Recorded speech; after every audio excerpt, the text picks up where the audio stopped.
I just realized it doesn't matter how early I go to sleep. I just don't want to go to work. I could have gone to bed at 8 p.m., did yoga, drank tea. Y'all, I'm so tired of working, man. It's like I'm working for nothing. It's like So many Americans are burnt out. They're quitting. They can't do anything anymore because everything's so expensive. You know, a lot of Americans are basically coming out saying they're tired of being broke. They're working multiple jobs. They're being burnt out. A lot of Americans are straight up just quitting their jobs. You know, you don't make that much money. Managers and coworkers suck. You're grinding all the time. You're always stressed out. And one day, it's like this guy just suddenly snapped. Just literally just walked out of a job without a plan because times are getting so tough. I mean, the fact that Americans are working 2 freaking jobs and are still broke just really shows you how broken this whole entire US economy is for the everyday Joe. Check out some of these videos. If you're somebody out there that's living paycheck to paycheck and you struggling saving money, I got a message for you. Just sell it. Somebody out there will buy it. So we're not going to pretend that a higher cost of living doesn't have some people in a chokehold, which makes it nearly impossible for them to get ahead. But we're also not going to pretend that some of you aren't using the excuse that you're living paycheck to paycheck as a way to justify not saving. Some people don't know what it means to really live paycheck to paycheck, and they assume that if they get their check and at the end of the month they have nothing left over, that they fall in that category, and that explains why they can't get ahead and why they don't have anything in savings. And unfortunately, it's this type of thinking that keeps a lot of people stuck. Living paycheck to paycheck means that all or a good portion of your income goes to expenses and there is nothing left over. There isn't anything left over to save. There isn't any left over for discretionary spending. So basically, what you bring in is pretty much to cover your basic expenses. So if you're able to eat out multiple times a week and you're spending hundreds of dollars every single month on entertainment, recreation, miscellaneous spending, travel, you are not living paycheck to paycheck. There is money to be saved, but the issue is that you're not making it a priority. And one of the first steps to breaking out of this rut and finally getting ahead financially is acknowledging that. Now, this does not mean that every dime that you earn has to go towards savings, but what it does mean is that you have to get honest about your level of spending. So one thing that I always suggest, especially for people who are starting out, is to go through all of your expenses, look at how much you're spending on extras, and then split it in half. So if you're currently spending $600 a month on stuff that's not important, cut it in half. Spend $300 on non-essentials and put $300 into savings. Some lady got on her page and said living paycheck to paycheck isn't poverty. Yes, the fuck it is. Like, what do y'all be talking about? Yes, the fuck it is. It's definitely poverty in America. I haven't paid my rent in 3 months. I got food in the fridge though. My car is downstairs and I can get back and forth to work, but I haven't paid rent in 3 months. I'm not saying this to flex at all. I'm not, but what else am I supposed to do? Like, I can't afford it because bills keep coming out. Rent is already high. Like, I need to eat, okay? I need to do what I need to do to take care of myself. So I'm not paying it. And you know, these jobs don't care nothing about your personal life. Like, all they care about is you showing up on time, doing your 8, 10, 12 hours, however long you have to work. And then that's it. And then you do it all again the next day. Like, I'm burnt out. I'm tired. Like, I'm not about to be working 6 other jobs just to be able to pay my rent. Call me crazy if you want, but I'm still here. So we're gonna have to see what happens in the next 30 days. If you've been keeping up with me, you know I work 2 jobs. I'm a dental assistant, orthodontic assistant during the day, and I'm a waitress at nighttime on the weekends. So I work part-time as a waitress. Now, I tell my mom this all the time. I've made the most money as a waitress. When I first started waitressing, I was at IHOP for, I think, a year. And doing that, I was 19 years old. I was bringing home $1,200 in tips in a week. $1,200 in tips a week. And now I'm 25 years old. I'm working 2 jobs. What I make as a waitress, I make in a week compared to my dental assisting. What I make in 2 weeks at a dental office is what I make in a week at a restaurant. I'm not telling y'all to go be waitresses or nothing, but I'm just saying. There's so much patience that requires you to be a waitress. Now, to me, it's worth it. It's worth the money, but not at every restaurant. Okay? People really complain about like working a 9 to 5 and things like that, but you don't understand is like you literally have to work a regular job at some point. There's that 1% that won't, and they get like lucky. Obviously they put in the work, but they get lucky and they start off really strong with whatever they do. But you need to get it in your head that you're gonna have to fucking do work that you don't want to do. And that's regardless of if you're building a business or you're just working a regular job. You're not gonna always want to do the work that you have to do. And it just pisses me off that some people think that you can just work a little bit and reap so many rewards. No, you have to fucking bust your ass. And when I mean bust your ass, I mean bust your fucking ass. There is no giving up. Like, genuinely. It just doesn't really register in some people's minds that you actually have to work for what you want. Nothing is given to you. Social media makes it look that way sometimes. It's not like that. I promise you. Pay period, we have to pay the house, car, our insurance, our internet, the NIPSCO, and the trash. Okay, and if we get paid our normal amount, subtract our bills, we are left with negative $300. That sounds great, right? Negative 300. Okay, so what if we don't pay the NIPSCO bill? Nope. That one's already a month past due. It'll get shut off. Pay the NIPSCO for sure. Cell phone. Okay, I can wait a couple weeks on the cell phone, but that's still not going to be enough. I can wait on the trash too. That'll give us $170. Can I make that last for 2 weeks for groceries and gas? The kids are going to need lunch money. And then after you figure out all the bills that you have to skip and put off and realize you're a month behind on all of your bills, you realize all the things you're not going to be able to do for months. And Christmas is coming up, and Halloween, and Thanksgiving. You remember when they told us we should have 6 months worth of living savings?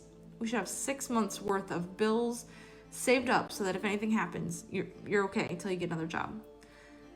We're like a flat tire away from destruction. I'm never going to get caught up at this point. It's amazing what a couple $1,000s would do for my budget right now. And there's people out there with billions of dollars. A couple thousand would like just let me get my head a little bit above. I'm just drowning. It's up to here and I'm lucky to get up and gasp every once in a while.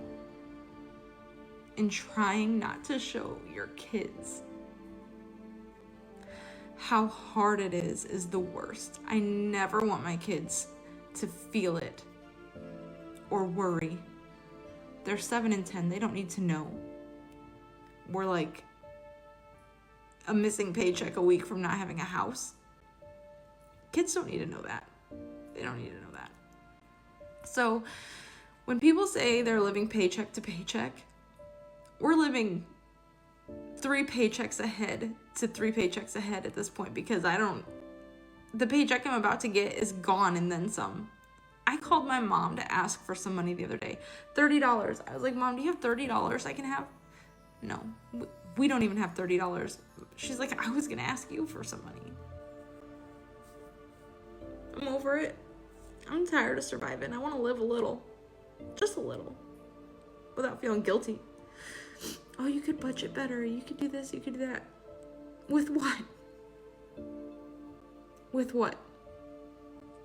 I just finished watching that video about high earners living paycheck to paycheck, and I'm still trying to figure out what exactly I was watching because they weren't describing a paycheck to paycheck lifestyle. My understanding of paycheck to paycheck was you get your paycheck, you try to pay as many essentials to survival as you can, rent, utilities, food. You still might have some due, and you gotta wait for your next paycheck, and that cycle continues forever. The example they have in the video is of a person who makes $200K, 140 after taxes, they pay off all their survival essentials, and then they're like, oh, but we haven't even included going out to eat, buying new clothes, and going on vacation. Those things really eat into income. Like, yeah, I'm sure they do. It's not living paycheck to paycheck if your so-called expenses are optional.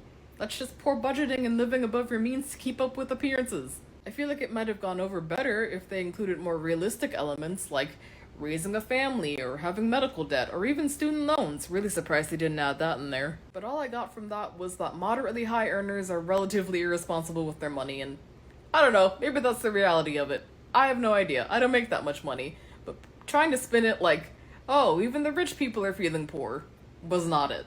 Am I the only one that doesn't think you're living paycheck to paycheck if you can afford to put money toward retirement and an HSA account and other things like that? Like, I see people talking about how six figures, at six figures, I'm living paycheck to paycheck.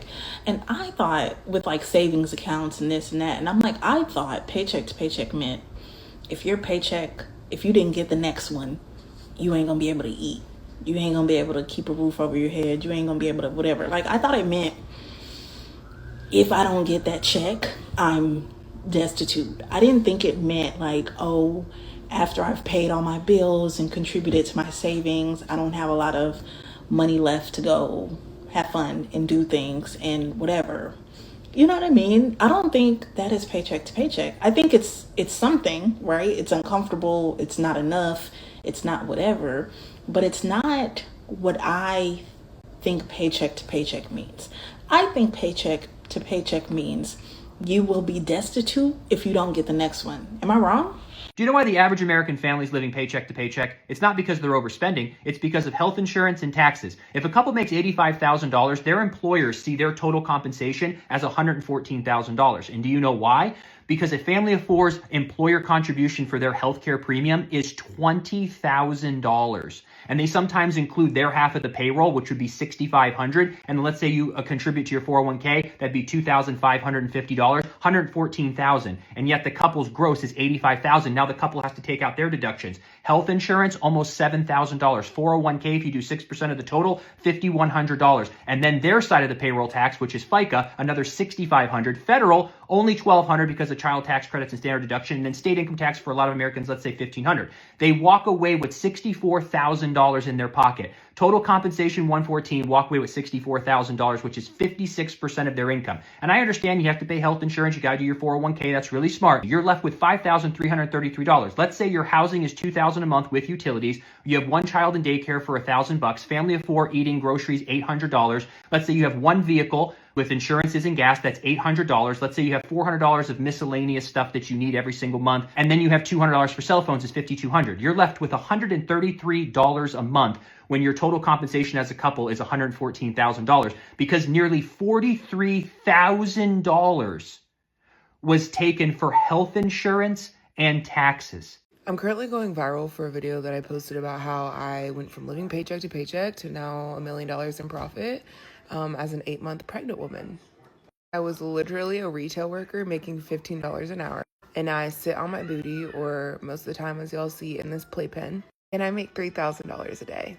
For all the people that are commenting, like, how do you get started? How do you get started? I'm going to break it down step by step as if like you're in first grade. How you get started is with the program called SWC 2.0.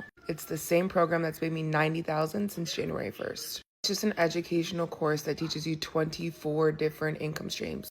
One of them being writing letters to casinos and getting paid $5 a letter. So like me and my fiance both do this. So we both write between like 30 and 50 letters every morning, every night. And that cashes out to about $300 to $500 a day. And yes, you have to get the program to learn how to do that. You have to get your bank verified, what supplies you need, how to sign up for the casino, how to get your cash outs. Everything is provided for you in the program. Another income stream. So sorry if you can hear Curious George in the back. Me and my toddler are vibing right now. But anyways, another income stream that's really popular in the program is Amazon reviews. So learning how to review the products that you purchased off Amazon and getting paid for it. Drop shipping, UGC, brand deals. I just had a complete beginner, you guys, start with SWC, and she landed a $600 brand deal to a fishing rod company. A common question that I'm getting also is like, is this real? Which is valid. I'm not gonna lie to y'all and bullshit y'all. When I first looked into all of this, I thought it was bullshit. I was that girl that was like scrolling and being like, oh no, like that's not real, or that could never be me, or like there's a catch, or this, that, and the third. First off, this is a God-given opportunity for my family. We would not be here if it wasn't for this opportunity. We bought a 3-bedroom house, 2 vehicles now. We provide for four children, no, 2 children, 4 people total, buy digital products, and because of SWC. My fiance never has to work again. I never have to work again because of SWC. So if you've been contemplating it, is it real? Is it not? Lord knows it's very much real. It's just learning skills on how to make money through your phone. And like I said, they do teach the 24 different income streams, so you'll be able to kind of pick and choose which one resonates best with you and what you want to do. Like, this has been my month so far, y'all. And I'm 8 months pregnant on bed rest. So if you've been contemplating, should I do it? Should I not? Freaking do it. If you keep seeing my videos for a reason, chase your dreams, go after your goals. Stop building somebody else's empire like I was doing for years. You going to work every single day, working your 9 to 5, that's all you're doing. You're somebody else's passive income. You're building $1 million company and then freaking bringing home damn $10 an hour. If you need help, if you need coaching, if you need mentorship, I've been coaching men and women for freaking 3 years now. I would love to help you one-on-one. I'm going to do like the next 3 people that grab the program, because I do have to keep it limited. The next 3 people that grab the program, it is at the top of my page. When you grab it, you'll get my mentorship and my coaching for no charge. So you'll get me one-on-one, you'll get my personal phone number, and we can hop on the phone today and get you up and running. But stop sitting on money, stop wasting your potential. There's thousands, millions of people making money with this. You're not going to be the unicorn that it doesn't work for. There's no difference between me and you, but I just started, that's it. And now I'm financially free for the rest of my life. If you guys are ready to learn more information about it, or you want me to DM you, just drop ready in the comments. But all I'm going to tell you is just to go grab the program, honestly. I wish I could tell you I had a freaking, 5 degrees in marketing and this is how I'm making this much. Girl, no, I didn't know shit. I purchased the program, learned the modules, and here I am now. It's just about willing to learn. Willing to learn. Anyone else worried about their bills right now? Like, for me personally, my take-home paychecks are less than how much I have to spend on bills per pay period. Like, I don't know what's happened in the last several months. Like, last year, I was in a position where I had enough money in my account to pay for my bills. Now, I'm worried that my account is going to overdraft because the amount I get paid is less than how much my bills cost for that pay period. And honestly, it's a scary feeling, like, to be in a position where you don't have enough money to pay your bills and you have to tap into your savings, or you have to do a cash advancement or something like that. Like, that's really scary. And I fear that it's only going to get worse. Like, I might be in a position where I clear out my savings because I don't have enough money to pay my bills. Anyone else feel that way, or is it just me? Yeah, I think a lot of people who are making 6 figures and above are living paycheck to paycheck. They're just not talking about it. Especially if you're a first generation anything. Like, if you grew up without money, either one of two things are going to happen. One, you either hoard that money for your entire life because you're so afraid to spend it, or second, you just keep spending it. And you spend it and you spend it because you don't know what to do with excess. You're not used to excess. And so the learning curve is a little longer, and I don't think you should feel guilty about that. If you are a high earner and still trying to figure out how to budget money, give yourself some freaking grace, because at the end of the day, you don't know what you don't know. The best thing that you can do is have awareness, seek out information from people that you can relate to or have walked similar paths as you, and keep trying. Don't give up. A lot of people don't talk about living paycheck to paycheck until they're out of it. But I want to be completely real with you. As a professional, a working professional, I am in the middle of it, and I live paycheck to paycheck. It really hit me this morning, like, I've always talked about it in private. I've always journaled about it, but I'm in a season where I'm just like, nah, I think this conversation needs to be talked about while we're in it and not when we get out of it, because it may help someone else. And once we build community, we all really can start thriving. Don't get me wrong, we all love a good TikTok blow up story from ashes to riches. What about the point when you are tired, you are embarrassed to even admit the fact that you have been robbing Peter just to pay Paul? Some people may be too private to even share this, but for me, I wouldn't be authentic if I did not share this with what I learned so far, and I hope that it adds value to your life and you can go and apply it to what you need to apply it to. Or you can even share it with somebody who may be going through the same thing, where y'all talk in private and they don't want to address it in front of a whole bunch of people, thousands, millions. The first thing is either you're going to cut back, or either you're going to figure out how to make some more money, period. And honestly, we need to do both. There's no in between. Both of them is the answer. Robbing Peter to pay Paul is a cycle that'll leave you broke. It'll leave you feeling helpless. It'll leave you miserable. That is a vicious cycle that will keep you in the same loop. Okay, we gotta stop that. All right, and this is something that I recently did that I found very helpful. Number 3, you need to retrain your thinking about money. You need to look at how you relate to money. A friend of mine suggested that I learn a skill. I learned the skill, but then I also was able to take away money management, or like my perception of what I considered an asset really changed, right?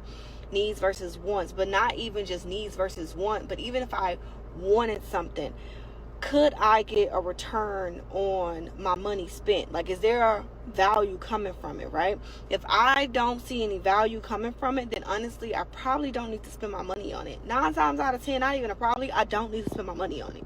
Also, it's understanding why you chase the things that you chase. Most of the times, your purchases and the things that you're spending your money on is all emotional. Even when you decide that you want to go out and have a drink at the bar, it's emotional, okay? When you want to go to the shop, you want to go to the mall, you want to go shop, you want to buy a new dress, you want to buy the new heels, you want to buy something new, it's because you're trying to get a high. When you buy something new, you do feel better. I ain't gonna lie. I'll be feeling like, oh, yes. You scratch the itch.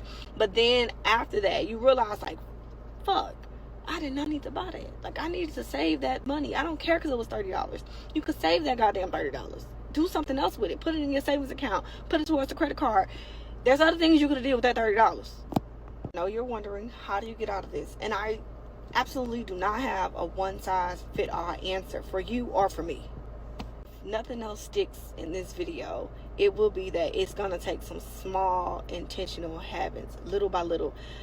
You got in debt over time. You began living paycheck to paycheck pretty much over time, and it just got worse. So that means we're going to have to scale back slowly and start making intentional habits, making intentional small choices to get to where we want to be, honestly. You're not lazy, you're not a failure, you're just in a very tight season, and we just got to figure out how to get the hell up out of it. It's not permanent, and I say it's not permanent because that's only if you're willing to be accountable, have discipline, and do what you need to do to make your life better.